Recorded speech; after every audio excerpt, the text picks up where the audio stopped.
Salam Bapak Ibu Guru hebat. Perkenalkan, saya Zulkarnain. Saya akan membagikan beberapa tips dalam menyelesaikan masalah dan berpikir kritis. Dalam informatika atau mata pelajaran informatika, terdapat salah satu materi yang membahas tentang cara berpikir komputasional. Mari kita bahas dulu tentang apa itu berpikir komputasional atau computational thinking. Computational thinking yaitu metode yang digunakan oleh seseorang untuk menyelesaikan persoalan dengan menerapkan teknik atau ilmu komputer, yaitu informatika.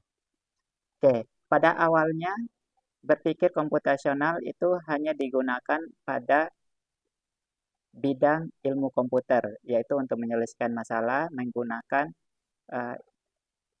dengan perangkat komputer.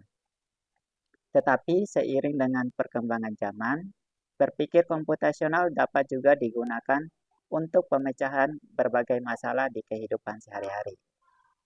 Mari kita bahas bagaimana tahapan untuk berpikir komputasional atau computational thinking. Dalam berpikir komputasional terdapat 4 tahapan. Tahapan yang pertama adalah yang diistilahkan dengan dekomposisi atau decomposition. Apa itu dekomposisi? Dekomposisi itu adalah suatu metode yang digunakan untuk memecahkan masalah yang masalahnya itu adalah masalah yang besar atau kompleks. Dan masalah tersebut kemudian dipecah atau diurai menjadi masalah yang lebih kecil. Sehingga dengan hal tersebut untuk memudahkan kita menyelesaikan masalah. Selain memecahkan masalah dengan menguraikan masalah, komposisi ini memberikan kemudahan bagi kita untuk melakukan sebuah inovasi. Jadi Bapak Ibu bisa menerapkan pada peserta didiknya ketika menemukan sebuah masalah atau mendapatkan sebuah masalah, langkah pertama adalah dekomposisi. Tahapan yang kedua yaitu dikenali dengan istilah pattern recognition atau pengenalan pola. Tahap pertama sudah kita lewati yaitu menguraikan masalah menjadi masalah yang lebih kecil. Langkah kedua adalah pengenalan pola.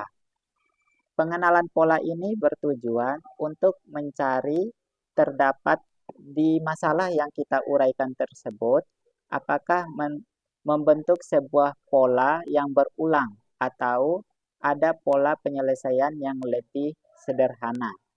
Pada mulanya pengenalan pola ini digunakan untuk memudahkan algoritma pada sebuah komputer sehingga dapat dijalankan secara otomatis. Tetapi dalam kehidupan sehari-hari masalah ini bisa juga kita mengenali polanya. Tujuan dari pengenalan pola ini adalah memberikan komputer atau kita manusia suatu kemampuan untuk mendeteksi keberagaman objek di lingkungan serta menentukan identitas objek. Jadi di kehidupan sehari-hari pengenalan pola dapat berupa mengenal suara, mengingat wajah, dan sebagainya hingga memprediksi cuaca. Selanjutnya langkah ketiga adalah abstraksi. Apa itu abstraksi? Nah, abstraksi ini menjadi proses dari suatu metode berpikir komputasional yang berfokus pada hal-hal relevan yang di dalam masalah itu atau relevan dengan masalah yang dihadapi dan mengabaikan hal-hal yang tidak diperlukan dalam penyelesaian masalah. Karena banyak sekali terdistraksi oleh hal-hal yang tidak diperlukan untuk penyelesaian masalah. Maka perlu kita untuk memilah mana yang perlu kita fokus pada masalah tersebut. Dan langkah yang terakhir adalah yang disebut dengan algoritma. Algoritma ini adalah cara berpikir algoritma merupakan berpikir dengan menggunakan rencana serta langkah-langkah instruksi secara sistematis untuk menyelesaikan masalah. Algoritma sendiri digunakan dalam berbagai proses perhitungan otomatisasi hingga pemrosesan data. Jadi langkah pertama yaitu mulai dari kita dekomposisi atau menguraikan masalah. Langkah selanjutnya yang kedua adalah mengenali pola atau pola recognition. Kemudian langkah ketiga adalah abstraksi, kita fokus pada pemecahan masalah, solusinya. Dan yang ketiga adalah algoritma, yaitu langkah-langkah sistematis dalam penyelesaian masalah. Demikian dari penjelasan tips untuk berpikir kritis dan pemecahan masalah yang Bapak Ibu bisa terapkan pada peserta didiknya. Demikian dari saya tutup. Wassalamualaikum warahmatullahi wabarakatuh.